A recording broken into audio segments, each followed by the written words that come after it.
Hello friends, खूप सारं स्वागत आपल्या आणखी एका नवीन व्हिडिओमध्ये। तर आज आपण पुन्हा एकदा एक किलोचा केक पाहणार आहोत।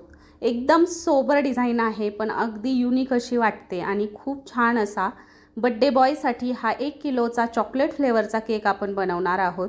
तर 1 किलोचा केक बनवण्यासाठी इथे मी 7 इंचाच्या टीनमध्ये 2 कप प्रीमिक्स घेतले, त्याचं छान बॅटर तयार केले आणि ते बेक करून घेतलेलं आहे आणि थंड झाल्यानंतरच आयसिंगला घ्यायचे। जर का आपण गरम गरम बेस आयसिंगला घेतला ना तर आपली क्रीम पूर्ण मेल्ट होईल आणि स्लाइस ज्या आहेत त्या केकच्या तर त्या सुद्धा इकडे तिकडे घसरतील। असो 3 लेयर्स मी करून घेतलेले आहेत आणि छान असं सोक करून घ्यायचे। सोक केल्यामुळे आपला केक जो आहे तो छान असा सॉफ्ट आणि मॉइस्ट होतो, खाताना कुठेही ड्राय वगैरे लागत नाही। तर आता थोडीशी क्रीम घेतली आहे, ती मी स्प्रेड करून घेतली आहे आणि त्यावरती टाकणार आहे चॉकलेट सिरप। ऑफकोर्स चॉकलेटचा केक आहे त्याच्यामुळे चॉकलेट सिरप टाकणार आहे। हे मी मालाचं वापरत असते, छान आहे, थिक आहे। जी 5 किलोचं जार मी आणते त्यामध्ये अगदी गणाशसारखं थिक हे चॉकलेट येतं। साधारणतः 1100-1200 रुपयांना मला 5 लिटरचं जार पडतं। मोठ्या क्वांटिटीमध्ये घेतलं की थोडं कमी रेटमध्ये जातं। यामध्ये तुम्ही चॉकलेट गणाश किंवा मग चोको चिप्स, किसलेलं डार्क कंपाऊंड काहीही फिलिंगला वापरू शकता। मी सांगितल्यापैकी चॉकलेट केक छान लागतो आणि छान टेस्टसुद्धा येते। पहिले मी सर्रास चोको चिप्स वापरायची, पण काय होतं जेव्हा केक थंड करून घेतो तेव्हा ते चोको चिप्स कडक होतात आणि नंतर ते फार खाताना कडक लागतात। मग बऱ्याच जणांचा मला सजेशन आलं की तुम्ही चोको चिप्स नका वापरू किंवा स्पेशली कॉल केला की चोको चिप्स नका वापरू, त्यामध्ये खूप कडक लागतात। तिथून पुढे मी वापरायचं बंद केलं आणि तसंही डार्क कंपाऊंड भरपूर कॉस्टली झालं, म्हणून मग मी हळूहळू बंदच करून टाकलं।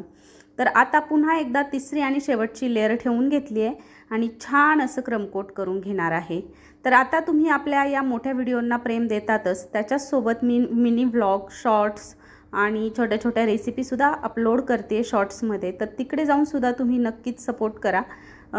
तुम्ही करताच आहात, पण पुन्हा एकदा सांगते आणि असेच नवनवीन व्हिडिओ पाहण्यासाठी आपल्या चॅनललासुद्धा नक्की सबस्क्राईब करून ठेवा। आपल्या फ्रेंड्स अँड फॅमिलीमध्ये जर का कुणी होमबेकर असेल ना तर त्यांना हे व्हिडिओ नक्की शेअर करा, म्हणजे त्यांनासुद्धा आपल्या व्हिडिओंचा फायदा होईल, कारण खूप साऱ्या बारीक माहितीसकट आपले व्हिडिओ असतात। आता 1 किलोचा केक आहे, 1 किलोचाच बेस घ्यायचा आहे, साधारणतः 10 बाय 10चा आणि त्यावरती केक ट्रान्सफर करून थंड करून घेतलेला आहे, थोडासा सेट करून घेतला आहे। आता छान अशी फिनिशिंग आपली येणार आहे केकला। आता फिनिशिंग करून घेतली की डिझाईन काय करायची हा बऱ्याचदा प्रश्न पडतो। आता जेव्हा कॉल येतो ना एखादा कोणाचा तर आपण लगेच ठरवतो की डोक्यात आता कोणता केक बनवावा, कोणती डिझाईन बनवावी। बऱ्याचदा आपलीसुद्धा गडबड होऊन जाते, पण हा केक बनवण्याचं कारण असा का बनवला तर माझ्याकडे आदल्या दिवशीची थोडीशी क्रीम शिल्लक होती फ्रीजमध्ये ब्ल्यू कलरची, आणि बर्थडे बॉयसाठी हा केक आहे म्हटल्यावर ऑफकोर्स म्हटलं थोडीशी ब्ल्यू कलरची क्रीम आपली युटिलाइज होऊन जाणार आहे। मला फार आनंद झाला, म्हटलं आपण थोडीशी ब्ल्यू कलरची क्रीम यूज करूयात ही, म्हणून मग मी ही डिझाईन करायला घेतली। पुढे जाऊन तुम्हाला कळणारच आहे कोणती डिझाईन केली आहे। अगदी सिंपल आहे, सिंपल सोबर, पण तितकीच ती छानसुद्धा दिसते। तर आता फिनिशिंग खूप छान करायची आहे केकला। आपली केकची जर का फिनिशिंग छान असेल ना तर डिझाईन जरी इतकी नसली चांगली तरी केक छान दिसतो किंवा सिंपल सोबरसुद्धा छान दिसतो। आता जवळपास फिनिशिंग झालेली आहे आणि आता मी एक छोटा पॅलेट नाईफ घेतला, इथे तुम्ही छोटा स्पूनसुद्धा घेऊ शकता आणि बघा या पद्धतीने टच करायचे आणि वरच्या साईडला स्ट्रोक द्यायचा आहे। अगदी हळू टच करायचे, नाहीतर तुम्ही अशी क्रीम काढून घ्याल की डायरेक्टली बेसच दिसायला लागेल, असं करायचं नाही, एकदम हळू करायचं। आणि बघा या पद्धतीने वरच्या साईडला मी स्ट्रोक दिल्यामुळे छान अशी सगळीकडून डिझाईन तयार झाली आहे स्क्रेपरसारखी। आणि आता वरच्या साईडने सुद्धा सेंटरला मी ठेवला आहे पॅलेट नाईफ, छोटा पॅलेट नाईफ येतात बघा तो मी वापरला आहे। तुम्ही स्पूनसुद्धा वापरू शकता, छोटा पॅलेट नाईफ घ्यायला जाण्याची अजिबात गरज नाही। तर आता जी ब्ल्यू कलरची क्रीम होती ना आदल्या दिवशीची माझ्याकडे,